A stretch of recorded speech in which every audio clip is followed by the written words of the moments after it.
Olá, gente! Como é que vocês estão? Voltando para mais um vídeo sobre o nosso número π, que é um dos assuntos do 8º ano.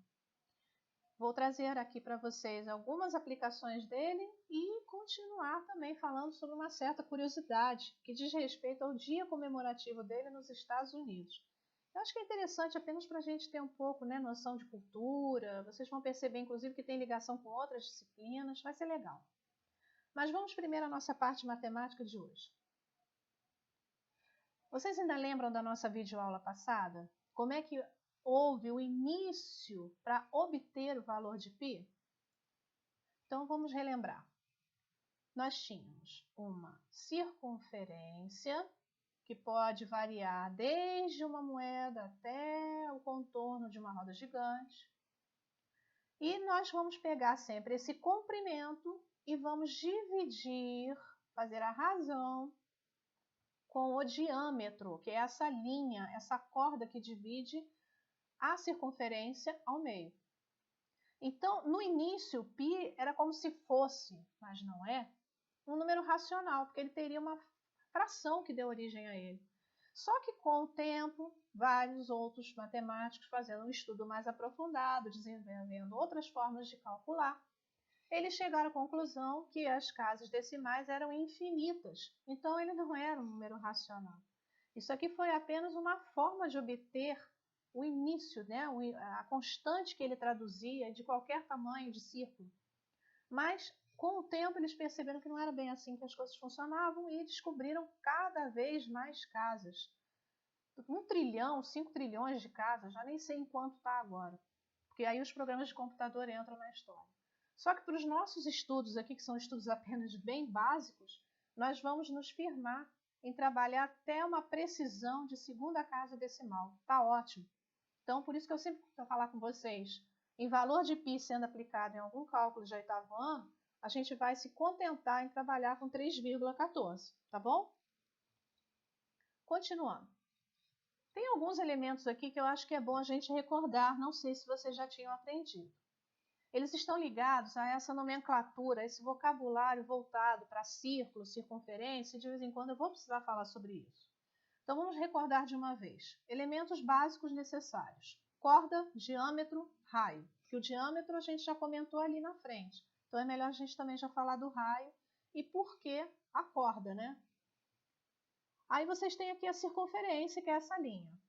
Muito bem. Se eu resolvesse fazer, por exemplo, uma linha aqui qualquer, passando por dentro, tá? Na região interna, eu poderia dizer que o nome dela é uma corda. Corda, neste caso, é como se fosse um segmento, uma linha que une dois pontos dessa circunferência. Então, não importa onde ela vai passar, desde que ela passe por dentro. Quando você passa essa corda no meio, mas exatamente, passando aqui no centro da circunferência, você vai perceber que ela divide ao meio e que tem um nome especial. Ela é a maior corda e ela é chamada de diâmetro. E podemos também falar a respeito do raio. O raio é essa linha aqui que está um pouquinho clarinha, mas acho que dá para vocês verem bem aqui no vídeo. Estou passando o mouse aqui, cursor. Então vocês reparem o seguinte, essa linha chamada de raio é justamente aquela abertura que vocês põem no compasso quando vão traçar uma circunferência no papel. Vocês espetam a pontinha de metal, onde vocês espetam vai ser justamente o centro, e onde tem o grafite, que vocês rodam no papel para poder fazer o desenho da circunferência, essa abertura exatamente colocada na peça do compasso é chamada de raio. E ela vai ser a mesma medida em todas as direções. Se eu quisesse fazer aqui como se fosse uma estrela, cheia de raiozinhos marcados saindo do centro, todos eles vão ter a mesma medida, tá? A distância é igual, sempre em relação a essa extremidadezinha daqui. Sempre que se partir do centro, tá? Por isso que é raio. Se passar em qualquer lugar assim aleatoriamente, é corda. Vamos lembrar bem disso para não confundir mais tarde. Ah, sim, falando em confusão, uma coisa que eu encontro muita gente até hoje, às vezes errando, é o que é circunferência e o que é círculo. Então, só para a gente reforçar. Circunferência é a linha. Tá vendo? Essa linha, apenas a linha. Argola, o que que lembra essa linha? Argola, uma roda de bicicleta, um anel, por aí vai. E o círculo? O círculo não, o círculo já é superfície, tá vendo? Já está até pintado aqui. Então é quando eu considero uma coisa marcada, delimitada. Então a gente pode associar, por exemplo, a uma moeda, a uma mesa redonda. Se vocês fizerem essa associação com esses objetos, eu acredito que vocês não vão ter confusão mais com relação ao que é círculo, o que é circunferência. Por que eu estou falando isso? Porque agora nós vamos às aplicações. Então agora vocês reparem que eu vou dar uma fórmula para vocês, e o nome dela é comprimento da circunferência. Então, quando eu falo em comprimento, eu estou falando nesta medida que está aqui cercando, ó, que está fazendo esta linha preta aqui marcada na tela. E isso é quem? A circunferência. Como nós podemos chegar ao valor dela? Já que nós não vamos pegar uma régua reta, quebrar ou começar a fazer aqui a medida. Vocês lembram que no outro vídeo eu coloquei para vocês, que aquele professor fez, que ele usou um barbante e depois mediu. Mas a gente não vai fazer isso toda vez. Então, como é que a gente vai fazer? Simples, usando essa fórmula. Ó. Comprimento, ó, C de comprimento, igual 2, que é da fórmula, foi deduzido, vezes π, vezes R, sendo que R é o raio. O que é o raio? Essa distância que é do centro até qualquer extremidade, que é justamente aquela abertura do compasso que eu comentei. O π nós continuaremos usando 3,14, tá? Aí agora vem um exemplo muito bom. Um exemplo é o seguinte, eu achei essa foto na internet, achei interessante também trazer para vocês. Singapore Flyer é a maior roda gigante do mundo. Dizem eles, né, que é a maior. Pode ser que alguém já tenha construído outro, porque está sempre uma disputa para ver quem faz mais. Então, essa roda gigante, ela tem 165 metros de diâmetro. O que é diâmetro mesmo? Aquela linha que passa dividindo aqui ao meio. Então, reparem bem que daqui, ó, dessa cadeirinha até a outra cadeirinha, 165 metros de distância. Já pensou o tamanho dessa roda gigante? Outra coisa, quando ele fala de uma volta completa aqui no problema, nós estamos falando assim, ó, por exemplo, saiu daqui, foi até lá em cima e desceu. Isso diz o quê? É o comprimento. Então, por isso, para resolver, nós vamos usar a fórmula que eu acabei de enunciar a vocês. Comprimento é igual 2πr. Substituindo os valores, igual valor numérico. Por isso que eu passei tantas expressões algébricas com valor numérico para vocês. Por causa das fórmulas que aconteceriam agora esse ano. Então, o 2 permanece, você copia. O π você substitui por 3,14. E atenção a um detalhe. O problema informou a vocês o tamanho do diâmetro. O diâmetro é aquela linha, aquela corda que divide ao meio. Mas a fórmula mesmo do comprimento fala de quem? Do raio. Então, vai ser a metade do diâmetro. Eu até botei um lembrete aqui, ó. O raio R é a metade do diâmetro. Então, nós vamos usar 82,5, tá bom? Multiplicando os três fatores, 518,1 metros terá a volta completa. Só para raciocinar um pouquinho.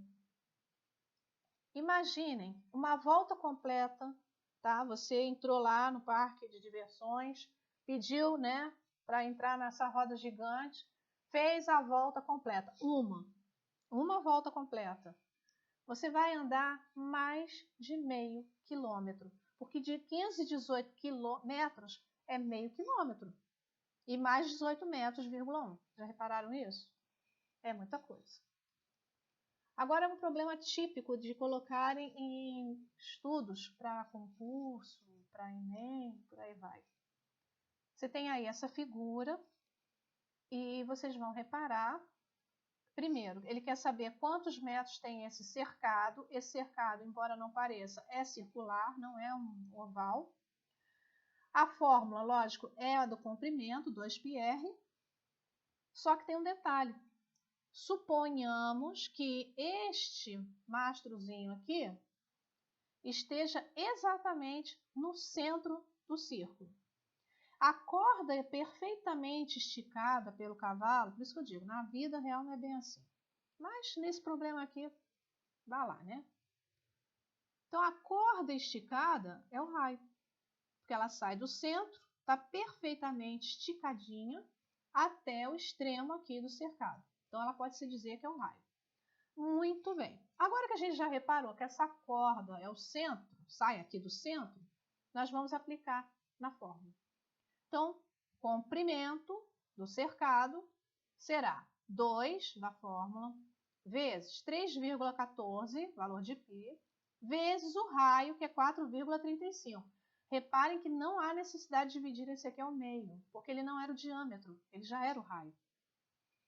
Fazendo a conta, né, multiplicando esses três números, 27,318. Só que normalmente você não vai informar para ninguém uma medida dessas. Você normalmente dá um valor aproximado, você arredonda.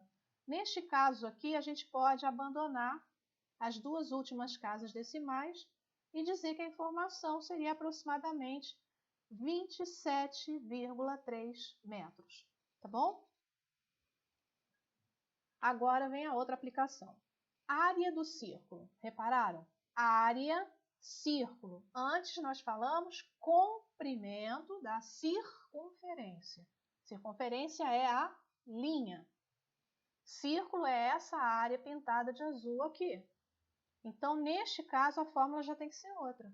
Toda vez que falar em área de uma superfície circular como esta, nós teremos π vezes raio ao quadrado.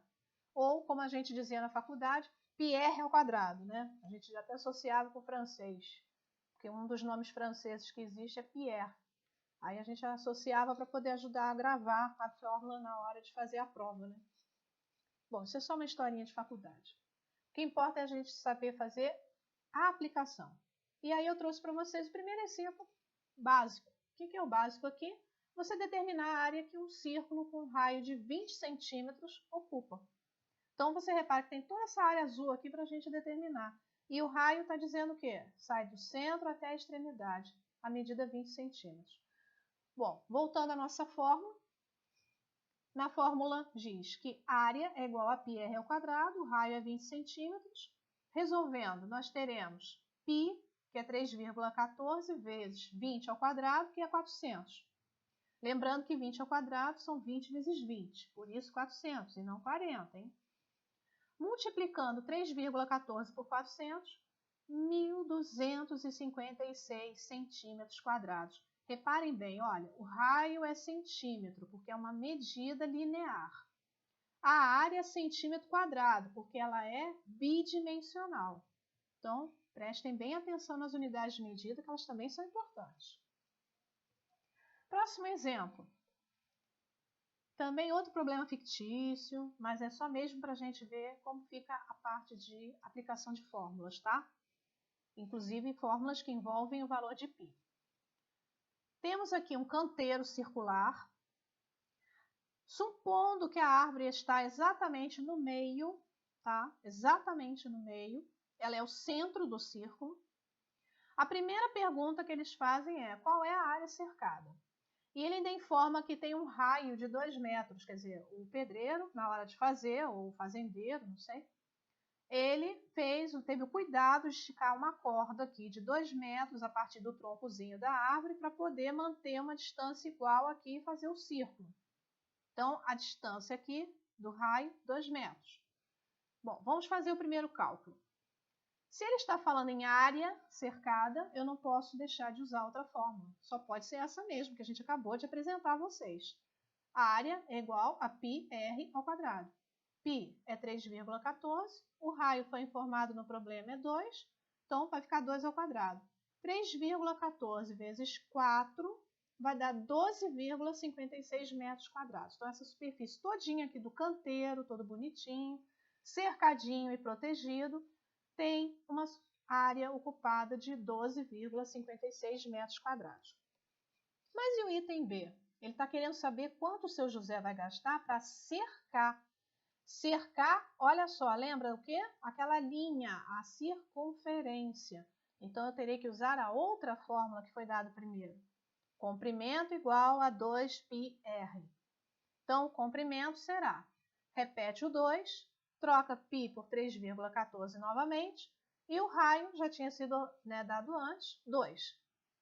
Aí vocês vão falar, ué, mas espera aí, deu o mesmo número, 12,56? Sim, mas observem bem. Numericamente, os dois valores são iguais, mas a unidade de medida é diferente.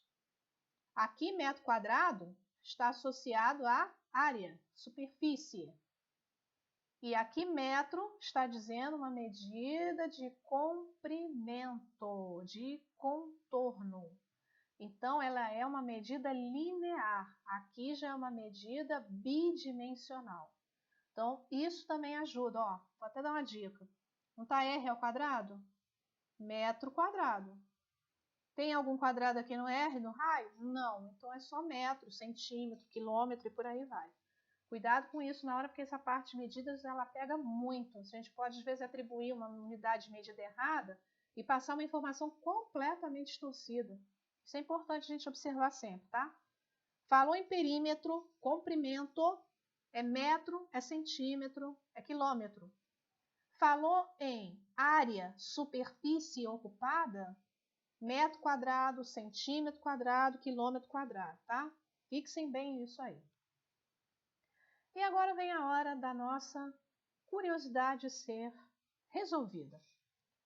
No outro vídeo eu fiz a hora da experiência, nesse eu vou trazer para vocês a hora da curiosidade, a respeito justamente do que eu estava falando, do dia comemorativo do Pi nos Estados Unidos. Eu encontrei esse vídeo na internet, falando da história do Pi um pouquinho, né? Tem o personagem chamado Professor Albert, tem também a Saturnina, que é um planetinha parecido com Saturno.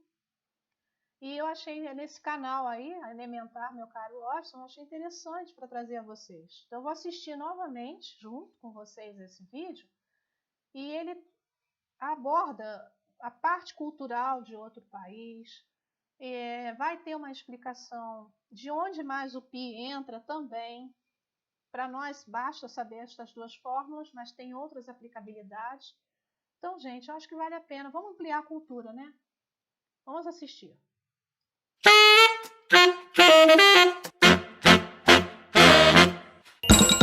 Olá! Muita gente me pergunta sobre o número Pi. Ele é um dos meus números favoritos. O meu é o 7, porque eu tenho 7 anéis. Ele é muito popular, sabia, Saturnina? Por quê? Por quê?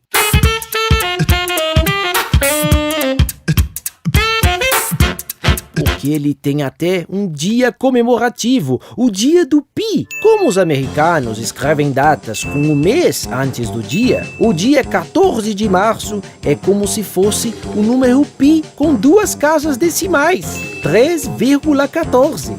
E eles fazem uma festa nesse dia. Para quem gosta de precisão, tem até hora certa para comemorar, 1h59 da tarde. E para os mais fanáticos, 1h59 e 26 segundos. Legal! O número Pi com 7 casas decimais. E o pessoal canta alguma coisa? E não é que eles cantam parabéns pra você, Saturnina. O número Pi não nasceu no dia 14 de março? Nasceu? Não, Saturnina. Quem nasceu nesse dia, por uma grande coincidência, foi o mestre Albert Einstein, meu xará. E tem mais uma curiosidade. Sabe qual é o prato principal desse dia? Sopa de letrinhas? Não, Saturnina, são tortas. Tortas? Porque pi em inglês se pronuncia pie e é igual a torta. Pie!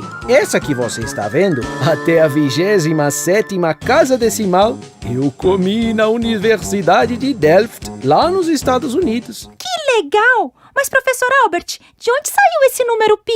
Perdão, Saturnina, devia ter explicado primeiro. O número pi é o perímetro de uma circunferência com 1 de diâmetro.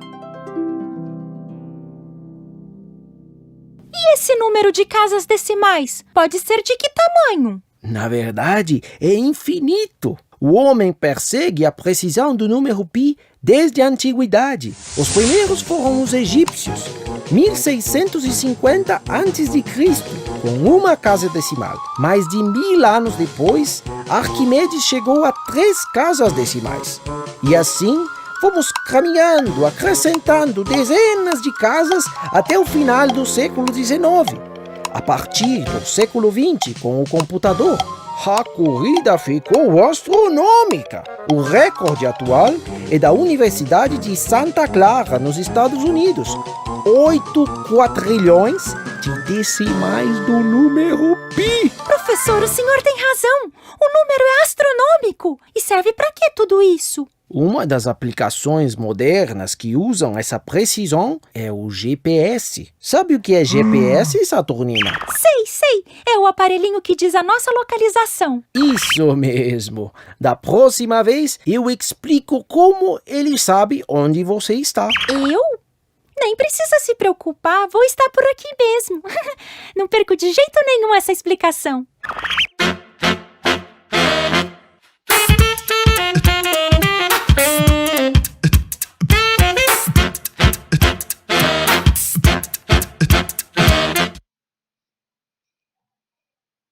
Bom, gente, é isso aí.